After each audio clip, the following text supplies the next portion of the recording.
अल्हम्दुलिल्लाह से Bong roast हमारा बहुत ही ज़बरदस्त तैयार हुआ। ये देखिए माशाल्लाह, देखिए कितना ज़्यादा ये सॉफ्ट है माशाल्लाह। देखिए हर बोटी अलग अलग इसका रेशा हो रहा है। और इंशाल्लाह ताला आप इसको बकरा ईद पे बनाएंगे तो आपकी ईद को चार चांद लग जाएंगे। ये देखिए माशाल्लाह। और इसके साथ ये बेहतरीन किस्म की हमारी खट्टी मीठी चटनी। बिस्मिल्लाह रहमान रहीम। अच्छा जी, ये अगर आपने ईद पे बना लिया ना तो यकीन करें कि बहुत मज़ा आएगा। ये बोंग जो है ना, ये बहुत ज़्यादा नरम हिस्सा होता है। ये देखिए माशाल्लाह, ये कैसे फीती फीती हो रही है और बोटी नरम है। रेशा जो है ना फुल गला हुआ है। देखिए आप इसके रेशे चेक कर सकते हैं। ये देखिए माशाल्लाह, ये आ गया इसका नरम हिस्सा जनाब, ये चेक करें। अच्छा जी, इसकी जो नस है ना, ये देखिए ये सबसे ज़्यादा खाने वाली चीज़ है। ये देखिए माशाल्लाह, ये बिल्कुल जेली की तरह होती है। बोंग रोस्ट बनाने के लिए यहाँ पे मैंने 1 किलो बोंग ली है। बोंग के अंदर हड्डी होती है, नली होती है। नली मैंने निकलवा दी थी और उसका जो गोश्त है ना वो हम इस्तेमाल करेंगे। इसको आज हम रोस्ट करेंगे। तो बोंग सबसे पहले जब भी आपने लेनी है ना तो आपने एक पीस, जिस तरह मैंने एक पीस लिया, ये 1 किलो का है। चाहे आप 10 किलो बोंग ले लें, लेकिन तरीकाकार यही रहेगा। इसके अंदर सबसे पहले हमने फोग लेना है।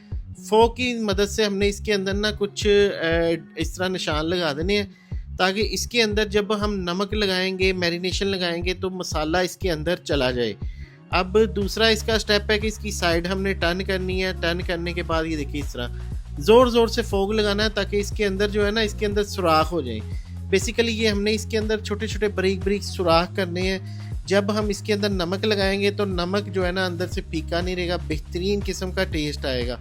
और बकरा ईद पे आप बोंग ले लें या कोई सा भी गाय के गोश्त का हिस्सा ले लें, उसको आप इस तरीके से रोस्ट कर सकते हैं, कोई मसला नहीं है। अब यहाँ पे इसको एक खुले बर्तन के अंदर शामिल कर लेंगे। इसके अंदर मैरिनेशन के अंदर सबसे पहले नमक शामिल करेंगे, 1 टीस्पून नमक शामिल करेंगे। फिर इसके अंदर 2 टेबल स्पून सिरका शामिल करेंगे। अच्छी तरह हाथ के साथ देखिए इसका मसाज कर देंगे ताकि नमक सिरका जो हमने इसके अंदर निशान लगाए हैं, कट्स सुराख डाले हैं, उसके अंदर नमक सिरका चला जाए। अब हमने इसकी साइड टर्न करनी है। साइड टर्न करने के बाद दूसरी साइड पे भी 1 टीस्पून नमक और इसके अंदर 1 टीस्पून इसके अंदर सिरका शामिल करेंगे। अच्छा, दोनों चीज़ें शामिल करने के बाद अच्छी तरह इसको मैरिनेट कर देंगे। इसी दौरान अगर आप मेरे चैनल पे नए हैं, पहली बार आए हैं, तो चैनल को सब्सक्राइब करके बेल आइकन को प्रेस कर लें। अब यहाँ पे देखिए इसको मैरिनेट करने के बाद इसको हमने तकरीबन 1 घंटे के लिए इसी तरह छोड़ देना है। ये ख़राब नहीं होती, किचन के अंदर ही छोड़ दें, जितनी मर्ज़ी गर्मी हो कोई मसला नहीं है, लेकिन 1 घंटा आपने इसको छोड़ना है। 1 घंटे बाद इसकी कंडीशन देखें, इसके अंदर से जितना भी इसका पानी था ना, ये देखिए इसका पानी निकल आया, इसका गंदा सा पानी, मतलब इसकी स्मेल वगैरह निकल आई है। अब इसको हमने कुकिंग ऑयल के अंदर फ्राई करना है। अच्छा, इसको यहाँ पे हमने धोना नहीं है, पहले हमने इसको धो लेना है। और ये प्रोसेस हमने ना नमक सिरका लगा के ना इसको हमने धोना नहीं है। ऑयल को पहले हमने अच्छी तरह प्री हीट कर लेना है ताकि इसका जो टेम्परेचर है ना ऑयल का, वो बहुत ज़्यादा हाई होना चाहिए। कम से कम ये 160-70 डिग्री सेल्सियस से भी ऊपर होना चाहिए। तो इस टेम्परेचर पे ला के ना हमने इसके अंदर ये गोश्त शामिल करना है। ठंडे ऑयल के अंदर कभी भी आपने ये काम नहीं करना। अच्छा, गर्म ऑयल के अंदर ये गोश्त शामिल करने का मकसद ये है, इसका फ़ायदा ये होगा कि ऊपर से इसके ऊपर ना एक क्रिस्पी सा कलर आएगा। अंदर से बेसिकली ये गोश्त कच्चा ही है, लेकिन मसला ये है कि हमने ऊपर से इसको कलर लेके आना है। तो ये शादियों में जब इस तरह से रोस्ट बनाया जाता है ना, मटन के अंदर, बीफ के अंदर या चिकन के अंदर, तो यही सेम प्रोसेस से बनाया जाता है। और हमने अपने चैनल के ऊपर ना बहुत सारी इस तरह की स्टीम रोस्ट की रेसिपी शेयर की हुई हैं इससे पहले, जिसको लाखों लोग फॉलो कर रहे हैं। लाखों चैनल्स जो है ना वो हमारी रेसिपीज़ को फॉलो करके बना रहे हैं। और अल्हम्दुलिल्लाह से हमारे देखने वालों को, हमारे सब्सक्राइबर को बहुत ज़्यादा फ़ायदा हो रहा है। तो रेसिपीज़ हम इसीलिए बनाते हैं कि किसी को बहुत ज़्यादा फ़ायदा हो। तो यहाँ पे देखिए इसका जो एक्स्ट्रा पानी हमने रिमूव कर देना है। यहाँ पे हमने 1 टीस्पून ज़ीरा लेना है, 2 टीस्पून हमने खुश्क धनिया साबुत लेना है, 1 टीस्पून हमने सौंफ लेनी है, 1 टुकड़ा हमने जावित्री का लेना है, 1 टुकड़ा हमने छोटा सा पीस जायफल का लेना है। अच्छा, इन मसालों को हमने थोड़ा सा ड्राई रोस्ट कर लेना है। ड्राई रोस्ट करने से ये होता है कि इसके अंदर नमी होती है ना, नमी खुश्क हो जाती है और मसालों के अंदर ना एक खुशबू एक्टिव होती है। मतलब कि जब मसाले ड्राई होंगे, खुश्क होंगे, तो उसके अंदर से खुशबू आएगी। जब आप इसको अपनी डिश के अंदर डालेंगे तो उसका टेस्ट जो है ना, उसकी खुशबू पूरे महल्ले में फैल जाएगी। तो ये इसका मकसद है। पहले आपने इसको रोस्ट करना है, रोस्ट करने के बाद जब हल्का सा कलर आ जाए, जलाना नहीं है, गैस का फ्लेम नीचे से हल्का रखना है, फिर हमने इसका पाउडर बना लेना। फिर यहाँ पे इसकी मैरिनेशन तैयार करेंगे।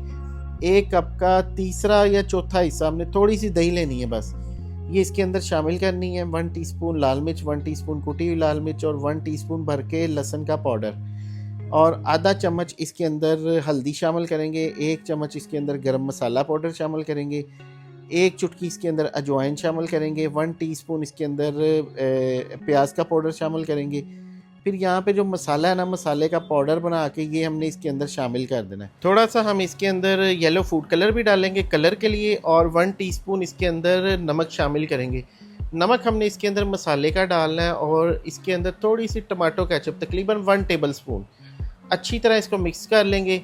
अच्छा, दही इसके अंदर कुछ लोग स्टीम रोस्ट बनाते हैं, दही बहुत ज़्यादा डाल लेते हैं। तो दही ज़्यादा डालने से ये होता है कि मसाला ऊपर से उतरना स्टार्ट हो जाता है। दूसरा ये है कि जो इसके अंदर टमाटो केचप डाली है ना, वो इसकी कवरेज करती है मसाले की, और ये हमने थोड़ी सी मिकदार में डालनी है, जो कि बोटियों के साथ अच्छी तरह बोटियों को मसाला चिपका दे। तो मसाला अच्छी तरह मिक्स करने के बाद ना, ये देखिए इसकी कंडीशन देखिए मसाले की, ये बिल्कुल इस तरह है जैसे कि पेस्ट होता है। हमने ये मसाला जो है ना, दही, ये सारा डिपेंड करता है दही के ऊपर, दही गाढ़ी होनी चाहिए। अब इसके अंदर हमने 1 लीमू का रस भी शामिल कर लेना है। अगर रस नहीं है तो आप इसके अंदर 1 टेबल स्पून सिरका शामिल कर सकते हैं। रस जो है ना, लीमू का फ्रेश रस जो है, ये ज़्यादा अच्छा वर्क करता है, इसके अंदर फ्लेवर आता है, टेस्ट आता है। अच्छी तरह मिक्स कर लेंगे, और ये देखिए माशाल्लाह ये मसाला जो है ना, इसकी मैरिनेशन है स्टीम रोस्ट की, ये रेडी हो गई है। अच्छा जी, मैरिनेशन रेडी करने के बाद फिर इसके अंदर हमने ये गोश्त का टुकड़ा जो है ना, ये शामिल कर देना है। अब यहाँ पे इसके अंदर गोश्त के टुकड़े ने अपना एक्स्ट्रा पानी छोड़ दिया है। अब इसको हमने यहाँ पे कट्स लगा लेने हैं। अच्छा, ये देखिए, अब आपको मैं ये कट्स लगाने का मकसद ये था कि मैं आपको दिखा सकूं। अंदर से आप देखें कि बोटी जो है ना, अंदर से कच्ची है, ऊपर से सिर्फ हमने इसको कलर दिया है, तो अंदर से बोटी कच्ची रहनी चाहिए। तो इसलिए हम इसको हाई फ्लेम पे फ्राई करते हैं, ताकि अंदर तक जो है ना वो कच्ची रहे, ऊपर से सिर्फ कलर आ जाए। तो ऊपर से जब ये स्टीम रोस्ट होता है तो इसकी स्किन जो है ना, बड़ी क्रिस्पी सी बनती है, ऊपर से बड़ा मज़ेदार बनता है, और एक इसके ऊपर एक खूबसूरती आती है। ले जी, दोनों साइडों पे कट्स कंप्लीट हो गए, ये देखिए। ठीक है जी, इस तरह कट्स लगा लेने हैं। छुरी मेरी सी थोड़ी सी कमज़ोर है, तो छुरी जो है ना आपने थोड़ी सी तेज़ कर लेनी है, फिर कट्स लगाने हैं। अब मसाला लगाएंगे। मसाला लगाना जो है ना, ये वेरी सिंपल है। हाथों के साथ अच्छी तरह इसका मसाज कर देना, और जो इसके बड़े बड़े कट्स हैं ना, इसके अंदर फिंगर के साथ आपने ये सारा मसाला डाल देना है। दोनों साइडों पे यही प्रोसेस करने के बाद प्रेशर कुकर के अंदर कुछ खुशबू वाले मसाले हैं, बादियान का फूल है, दालचीनी है और बड़ी इलायची है, फिर सब्ज़ मिर्च है, लीमू हमने इसका रस निकाला था ना, वो छिलके डाल देने। 2 गिलास इसके अंदर पानी, अगर मेजरमेंट इसकी देखें तो आधा लीटर बनता है।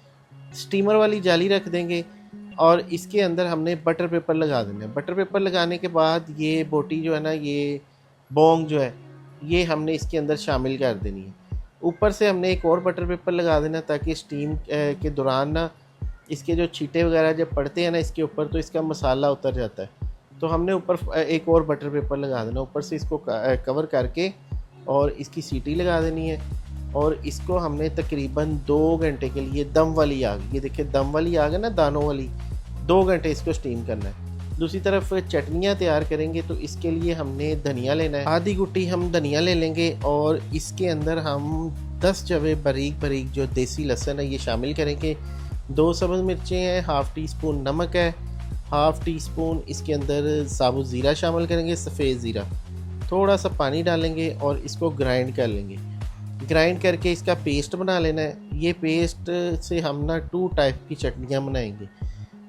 जैसा कि बकरा ईद आ रही है, तो बकरा ईद पे हर घर में तकरीबन कबाब, बारबेक्यू, टिक्के, स्टीम रोस्ट, ये चीज़ें बनती हैं। तो आपने ये 2 टाइप ऑफ चटनी की रेसिपी जो है ना, ये सेव कर लेनी है, ये लाजमी बनानी है। आधी चटनी एक प्याली के अंदर डाल देनी है, और जो आधी है उसके अंदर हमने 1 टीस्पून चीनी डाल के उसको क्रश कर लेना, ग्राइंड कर लेना दोबारा से। जो चीनी वाला ना, उसके अंदर हमने इमली का पल्प डाल देना है, और इसके अंदर कुटी हुई लाल मिर्च डाल देनी है, और इसको अच्छी तरह मिक्स कर लेना है। ये हमारी खट्टी मीठी ग्रीन चटनी तैयार हो गई है, इमली वाली। ये बड़ी मज़ेदार लगेगी आपको बारबेक्यू के साथ, स्टीम रोस्ट के साथ, और इस तरह की सारी आइटम, कबाब्स के साथ। तो दूसरी जो चटनी है ना उसके अंदर हमने दही डालना है। ये देखिए थोड़ा सा दही लेंगे, ये इसके अंदर शामिल कर देंगे और अच्छी तरह मिक्स कर देंगे। ये हमारी 2 किस्म की बेहतरीन किस्म की चटनियाँ तैयार हो गई हैं। ये देखिए माशाल्लाह इसकी कंडीशन देखिए। ठीक है जी, इस तरह से अच्छी तरह मिक्स करके और ये देखिए ये चटनियाँ आपने बना लेनी है और इंशाल्लाह ताला बहुत मज़ा आएगा ये चटनियाँ आपको खाने का। दूसरी तरफ प्रेशर कुकर को खोलेंगे और इसके अंदर बटर पेपर को हटा देंगे। तकरीबन 2 घंटे हो गए इसको हल्की आग पे मैंने रखा हुआ था और ये देखिए आप ऊपर से कंडीशन देखिए, मसाला उसी तरह इसके ऊपर लगा हुआ है। बेहतरीन किस्म का ये स्टीम रोस्ट हमारा हुआ है। ये देखिए माशाल्लाह इसको मैंने खूबसूरत किस्म की मिर्चों के साथ 2 चटनियों के साथ लीमू के साथ सजा लिया और ये देखिए इसकी फाइनल लुक देखिए माशाल्लाह। देखिए कितना ज़्यादा सॉफ्ट, टेंडर, जूसी, नरमो मुलायम ये बीफ स्टीम रोस्ट हमारा तैयार हुआ है।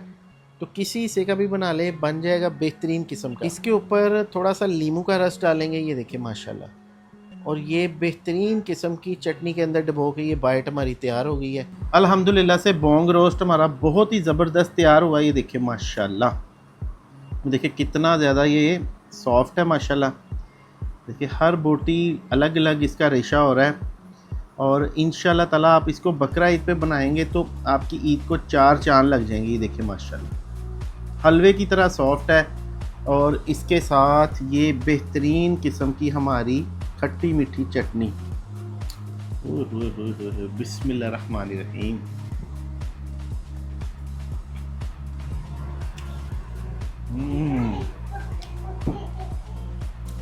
यार मैं कहता हूँ मज़ा आ गया।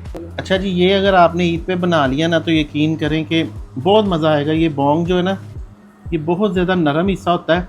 ये देखिए माशाल्लाह ये कैसे फीती फीती हो रही है और बोटी नरम है। रेशा जो है ना फुल गला हुआ है। देखिए आप इसके रेशे चेक कर सकते हैं। ये देखिए माशाल्लाह, आप इसके रेशे चेक करें। ये देखिए ओए होए होए होए सुभान अल्लाह। अभी आपको दूसरी साइड से भी दिखाते हैं। देखिए ये आ गया इसका नरम हिस्सा। बिस्मिल्लाहिर्रहमानिर्रहीम। अच्छा जी, इसकी जो नस है ना ये देखिए ये सबसे ज़्यादा खाने वाली चीज़ है। ये देखिए माशाल्लाह ये बिल्कुल जेली की तरह होती है और ये बहुत ज़्यादा पावरफुल होती है। ये देखिए तो इसको भी आप खा सकते हैं जनाब चटनी के अंदर डबो के। ये देखिए इस तरीके से।